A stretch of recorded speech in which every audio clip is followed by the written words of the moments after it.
أعوذ بالله من الشيطان الرجيم. الله لا إله إلا هو الحي القيوم لا تأخذه سنة ولا نوم له ما في السماوات وما في الأرض من ذا الذي يشفع عنده إلا بإذنه يعلم ما بين أيديهم وما خلفهم ولا يحيطون بشيء من علمه إلا بما شاء وسع كرسيه السماوات والأرض ولا يئوده حفظهما وهو العلي العظيم.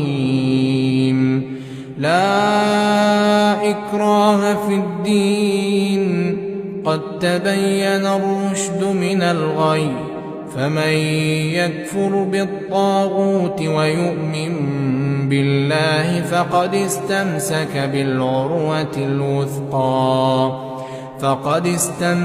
بالعروة الوثقى لا انفصام لها والله سميع عليم.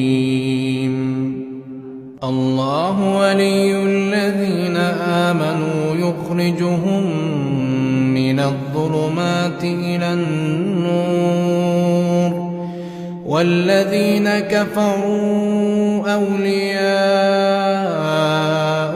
الطاغوت يخرجونهم من النور إلى الظلمات أولئك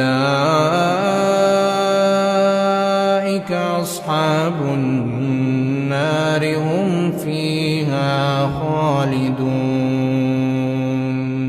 ألم تر إلى الذي حاج إبراهيم في ربه أن آتاه الله الملك إذ قال إبراهيم ربي الذي يحيي ويميت قال أنا أحيي وأميت قال إبراهيم فإن الله يأتي بالشمس من المشرق فأت بها من المغرب فبهت الذي كفر والله لا يهدي القوم الظالمين.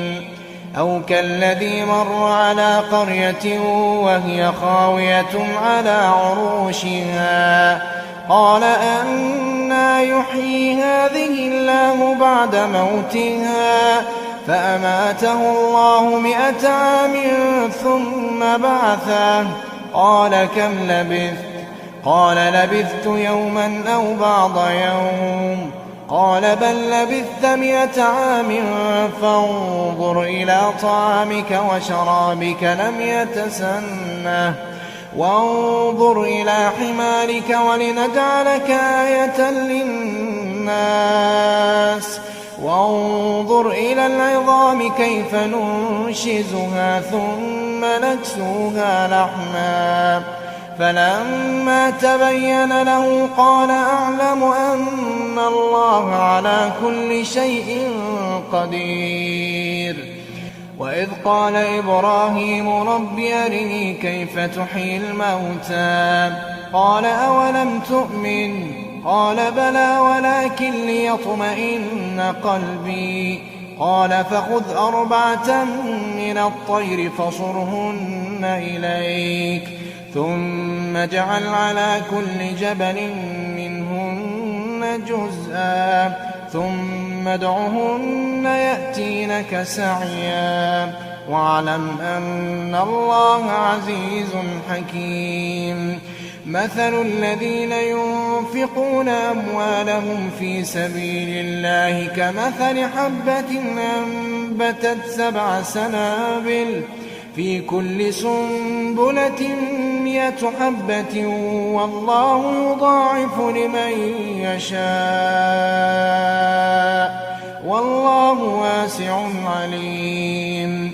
الذين ينفقون أموالهم في سبيل الله ثم لا يتبعون ما أنفقوا منا ولا أذى لهم أجرهم عند ربهم ولا خوف عليهم ولا هم يحزنون.